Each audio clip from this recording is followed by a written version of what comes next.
What's good, y'all? It's your guy Bendu, Ren, the illest film reviewer and fan, back again, coming at y'all with my top 5 moments from episode 1 of The Falcon and Winter Soldier. I don't know why I did it so dramatic like that, but let's go ahead and get right into this, John. So my not number one as in like, oh, my favorite, but just in chronological order. I just listed my top 5 moments in no order. So number one, like that opening scene, bro. So everything from the action sequence, everything from just the somberness of the very first opening scene, where it's, Sam getting dressed, getting ready for what we find out later is him going to the Smithsonian. But just the somberness, hearing the audio from Avengers Endgame of the conversation between Sam and old Steve, the no, I don't think I will. That spawned a million memes from a million fanboys, and I love those memes so much. But everything just worked in this scene, man. But in my opinion, I have to say, like, the transition from that opening somber moment to the action scene, it was dope, showing like physically that Sam is a worthy heir to the mantle despite not having the super soldier serum running through his veins. He's still a formidable opponent. I mean, you saw him take on somebody that Cap did and backtrack the Leaper. I think that's how you said it, about it. Bachro the Leaper. So really enjoyed it, man. The action sequences and that was dope. The flying sequences. I kind of like the camera motions when it would go in on his face and everything. It's kind of like that new like app technology you've been seeing on like Instagram and TikTok of like when people dance and it keeps their faces straight. I don't know what the technology is called, but it kind of reminded me of that. But it made the scene just so much cooler. It added to the fluidity of the fight scenes, which we already know Marvel's going to put on deck.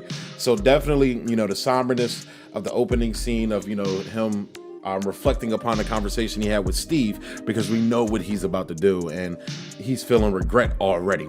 So I'm going to go ahead into my second favorite scene, which is the Smithsonian scene. And it's like, man, Sam's speech evoked the reluctant hero so much, but it wasn't for like selfish reasons, like akin to like a gunslinger story like the Mandalorian, but more of an established hero, afraid of failing his mentor and the mantle, the possibility of that, and just he doesn't want to see that happen.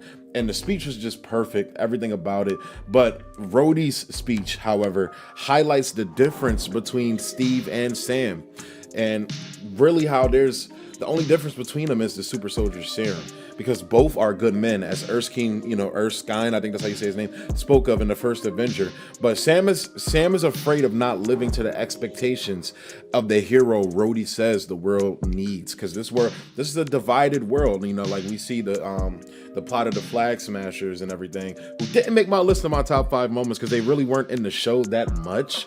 So, but I like the concept of what they're knocking on. But this is a world divided, much like the real world we live in now, and everybody's looking for a hero, however, the right hero. So I was really digging that.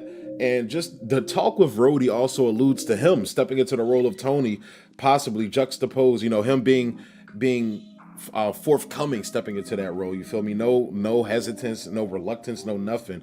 Juxtaposed to Sam's reluctance to take Steve's mantle. But Steve's mantle is completely different than Iron Man. You feel me? Tony was never held to the esteem that Cap was, so I could understand Sam's hesitancy. So I'm gonna go right ahead into my third moment, and that's the Bucky therapy scene, man. Like, this scene made me see Bucky as a mixture of both Riggs and Murtaugh from Lethal Weapon. Like, Bucky is the straight man of the duo, but with the mental, the PTSD storyline of Riggs. And immediately when I saw the trailers for Falcon and Winter Soldier, I was like, yo, this is literally like Lethal Weapon.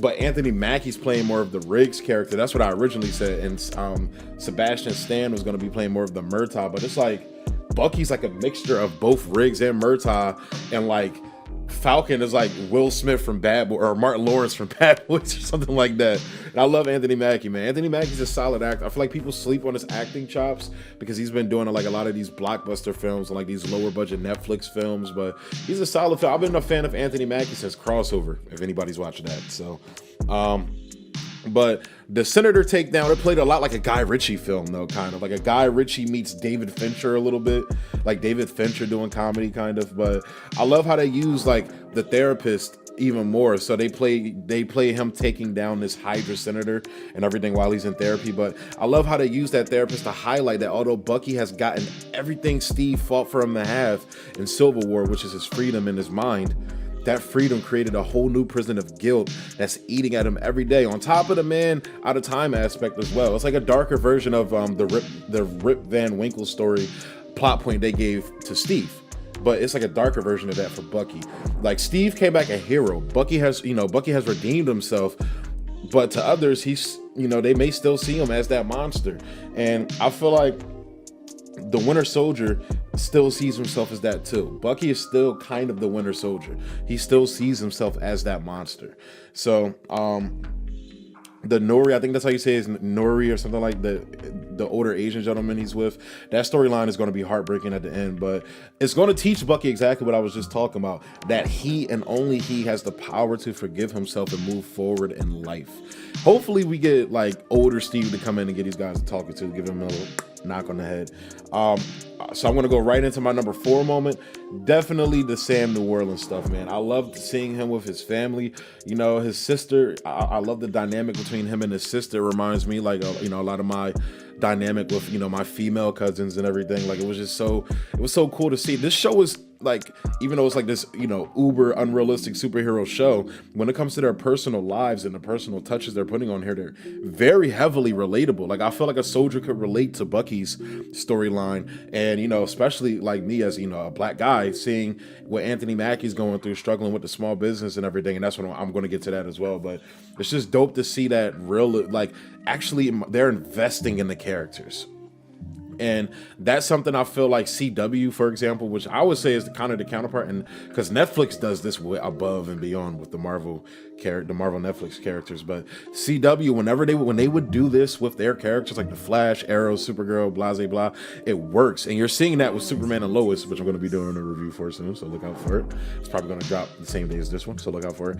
But I was digging the similarities though between the Wilson small family business, as I was saying, struggling through the crisis of the snapping in, because I refuse to call it the blip, and the real world struggle small businesses like Sam's families are enduring during the COVID crisis now. Like I said, I don't know if it was intentional or not, but I like that touch either way, that realistic touch.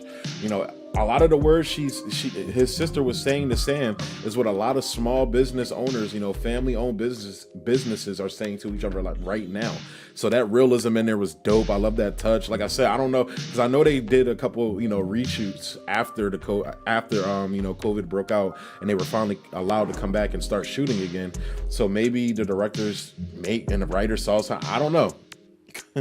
So, and then of course, I'm going to go right into number 5. Like I said, the Flag Smashers didn't really make it on my list because, I kind of wasn't, it's not that I wasn't feeling the story. It's just that it wasn't a lot in there for them. I kind of understand. I like and dig the concept, but I need more to put them on my top 5 list. So you already know what I'm about to put on here. That, and I'm sorry for my language, excuse my French, that fake ass Captain America, bro. That man, he looked like the old boy from Up, bro. I've been seeing all the memes, people posting about him and everything. He looked like the old man from Up, bro. He needed a little fat boy to be following him around and everything.